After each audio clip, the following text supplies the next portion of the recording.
ओम नमस्ते रुद्रमन्यव उतो तैखवे नमः बाहुभ्याम मुतते नमः नमो नमः। तमारा बधाનું સ્વાગત કરું છું તપોભૂમિ ગુજરાતમાં। આજનું પંચાંગ આજે તારીખ 23/12/2024 અને સોમવાર। આજની તિથિ માક્ષર માસના કૃષ્ણ પક્ષની અષ્ટમી તિથિ વ્યાપ્ત જોવા મળે છે। યોગ સૌભાગ્ય છે, કરણ કૌલવ છે। ચંદ્ર મહારાજ કન્યા રાશિમાં ભ્રમણ કરી રહ્યા છે, એટલે આજે જે જાતકોનો જન્મ થાય છે એમનું નામ પ ઠ અણ વર્ણો પરથી રાખવાનું રહેશે। સૂર્યનારાયણનો ઉદય સવારે 7:17 છે। સૂર્યનારાયણનો અસ્ત સાંજે 6 છે। રાહુકાળ સવારે 8:38 શરૂ થઈને 9:58 સુધી વ્યાપ્ત રહેશે। અભિજીત મુહૂર્ત બપોરે 12:17 શરૂ થઈને 1 વાગ્યા સુધી વ્યાપ્ત રહેશે। અષ્ટમી અને સોમવારનો દિવસ વાસ્તુ દ્વારા આજે આપણે ભગવાન સાંબ સદાશિવની આરાધના કરીશું। એમાં પણ ઈશાન કોણના અંદર એક કાચના બાઉલમાં પાણી ભરવાનું છે, ગુલાબની પાંદડીઓ એના અંદર રાખવાની છે અને મીઠું અંદર ઓગાળીને એ તરફ મૂકવાનું છે। આમ ક્રિયા કરવાથી નકારાત્મક ઉર્જા તો દૂર થશે જ, પણ તમારો આજનો દિવસ પણ મંગલમય પસાર થશે। અટકાયેલા જે કામો છે એ વેગવંત થશે અને એના કારણે થઈને એ વેગવાળા થયેલા કાર્યોથી તમારું મન પ્રફુલ્લિત બનશે। આશા કરું છું ભગવાન સાંબ સદા શિવની આરાધના આપણે અલગ અલગ માધ્યમોથી કરતા રહીએ અને આપણું દિવસ અને જીવન મંગલમય પસાર થાય। નમો નમઃ।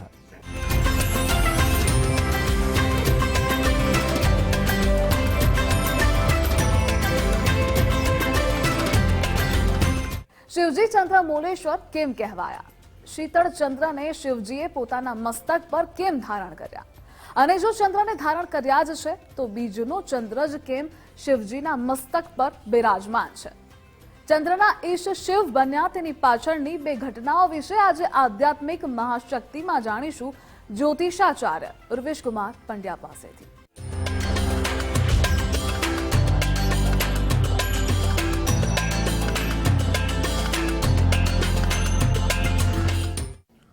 नागेन्द्रहाराय तिलोचनाय वस्मांगरागाय महेश्वराय नित्याय शुद्धाय दिगंबराय तस्मै नकाराय नमः शिवाय नमो नमः।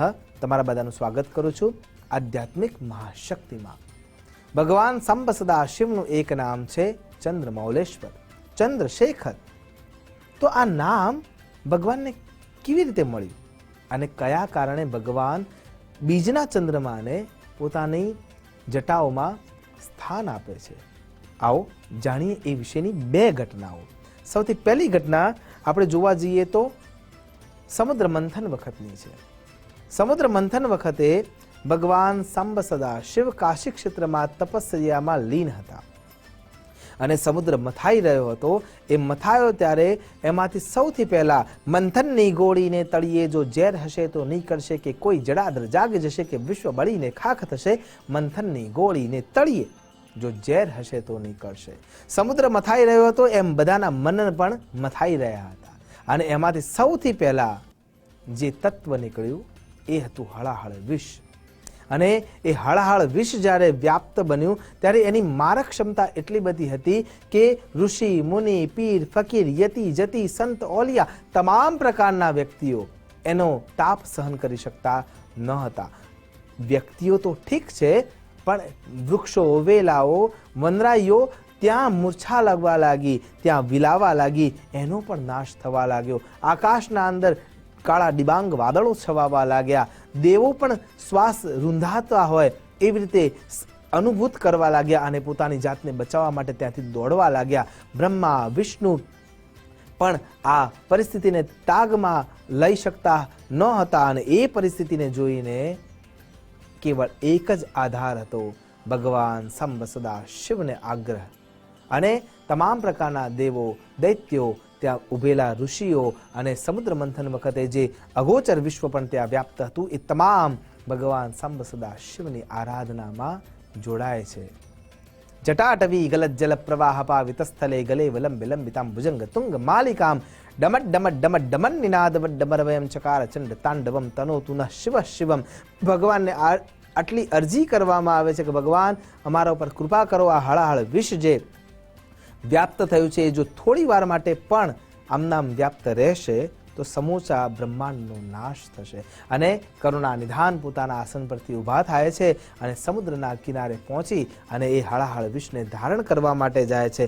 પણ જેઓ એ ધારણ કરવા જાય છે અને તરત સ્મરણમાં આવે છે કે હૃદયમાં તો રામ બિરાજ્યા છે અને એને હાનિ થાય એ મને જરાય પોસાય એમ નથી. એટલે ભગવાન એ સમુદ્રમાંથી નીકળેલું જે હળાહળ વિષ છે એને ધારણ કરે છે, કંઠ સુધી પહોંચે છે. હવે બહાર પણ કાઢી ના શકાય કેમ કે દુનિયા નાશ પામશે. અને એટલા માટે મારા ભગવાન સાંબ સદા શિવ એને ગળામાં ગ્રહણ કરી રાખે છે. એ શરીરના અંદર વ્યાપ્ત ગરમી જોવા મળે છે કે જેથી કરીને ભગવાન સાંબ સદા શિવના કંઠમાં એ ધારણ થયેલું વિષ છે ચારે બાજુ શરીરમાં ફેલાવા લાગતું હોય એ પ્રમાણે શરીરમાંથી પ્રસ્વેદ વહેવા લાગે છે. અને એ જે પ્રસ્વેદ વહે છે એમાંથી બે નદીઓ ઉત્પન્ન થાય છે. એમાંથી એક નર્મદાજી છે. જ્યારે એ નીકળી રહ્યા છે એ નર્મદાજી, એ વખતે દેવોને એમ થાય છે કે ભગવાન ઉપર આપણે ઠંડક ભગવાનના શરીરને મળે એ હેતુથી એમના ઉપર પાણીનો અભિષેક કરવા લાગે છે. અને અભિષેક જ્યારે ચાલુ હોય છે, પ્રવાહિત થતું હોય છે, ત્યારે એક શક્તિને આત્મસાત કરવા માટે, હળાહળ વિષને કંટ્રોલ કરવા માટે થઈને દેવો આજીજી કરે છે કે ભગવાન તમે ચંદ્ર મહારાજ, ચંદનમ શીતલમ લોકે ચંદનાત અપી ચંદ્રમાં, આ પૃથ્વી પર આ બ્રહ્માંડમાં સૌથી વધારે શીતળતા કોઈ પાસે હોય તો એ ચંદ્ર મહારાજ પાસે છે. અને ત્યાં બધા આજીજી કરે છે કે ભગવાન તમે એને ધારણ કરો. અને એ વખતે ચંદ્ર મહારાજને ભગવાન સાંબ સદા શિવ ધારણ કરે છે. પણ પ્રશ્ન હજી એ જ છે, તો પછી બીજનો જ ચંદ્રમા કેમ? પૂર્ણિમા પણ ક્યાં ખોટી છે? એકાદશીનો ચંદ્રમા પણ ક્યાં ખોટો છે? એ પણ એટલો જ રૂપવંત છે. તો એનો જવાબ એ થાય છે કે ભગવાન હંમેશા તિરોભાવના અને અનુગ્રહના દેવ છે. અને એટલા માટે બીજનો ચંદ્રમા એટલા માટે કે પ્રતિપદાનો જે ચંદ્રમા છે, જ્યારે આપણે આકાશ દર્શન કરતા હોઈએ છીએ ત્યારે પ્રતિપદાનો જે ચંદ્રમા છે એ સરળતાથી જોવો ખૂબ જ અઘરો થઈ પડે છે. એક રેખાના આધારે જ જોવા મળે છે. પણ જ્યારે એ દ્વિતીયામાં પ્રવેશ કરે છે ત્યારે એ જે કલા છે એ સૌથી પહેલી શરૂઆત છે. અને ભગવાન સાંબ સદા શિવ જીવનના શ્વાસ છે. અને એટલા માટે એ પહેલી શરૂઆત જે છે એ ચંદ્રને ગ્રહણ કરે છે. અને એટલા માટે ભગવાન સાંબ સદા શિવ એને પોતાના મસ્તક પર ધારણ કરે છે અને એ શીતળતા વ્યાપ્ત થાય છે. બીજી ઘટના જો વિચાર કરીએ તો એ સૌથી વધારે વિદિત છે. દક્ષ પ્રજાપતિના 27 દીકરીઓ સાથે એમના લગ્ન થયા છે. એમાંથી રોહિણીને વધારે સ્નેહ આપે છે. અન્યની ફરિયાદ છે. વારે વારે દક્ષ પ્રજાપતિ એમને સમજાવે છે પણ આ માનવા તૈયાર નથી.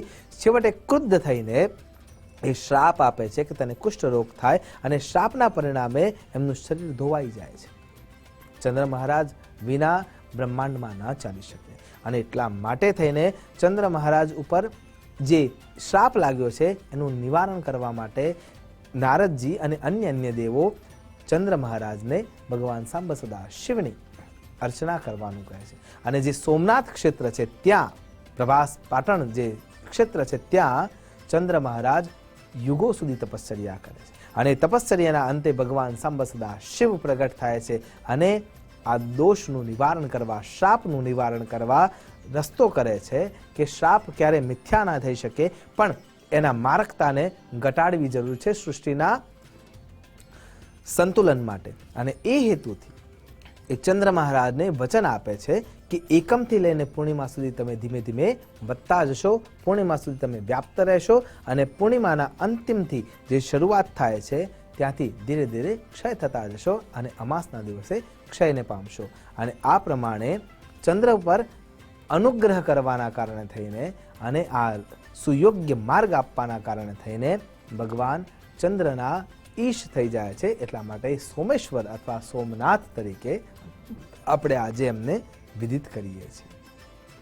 તો આ બંને ઘટનાઓને જ્યારે જોઈએ છીએ ત્યારે આપણને એવું સ્પષ્ટતાથી સમજાય છે, જાંચીએ ગિરિજાપતિ કાશી, જાસુ ભવન અણિમાદિક દાસી, અવઢરદાની દ્રવત પુનિથોરે, દેખીને સકત દીન કર જોડે. અને એટલા માટે ભગવાન સાંબ સદા શિવ ચંદ્ર ઉપર અનુગ્રહ વરસાવે છે અને વરસાવ્યા પછી એને પોતાના મસ્તક પર ધારણ કરે છે.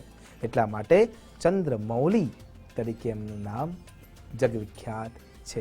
આશા કરું છું ભગવાન સાંબ સદા શિવની આરાધના કરતાં કરતાં આપણું જીવન પણ શ્રેયસ્કર માર્ગ સુધી પહોંચે અને ભગવાનના શ્રી ચરણોમાં આપણું મન સદૈવ વ્યાપ્ત રહે, એ જ અભ્યર્થના સાથે નમસ્કાર. અસ્તુ સદા શિવોહમ. નમો નમઃ.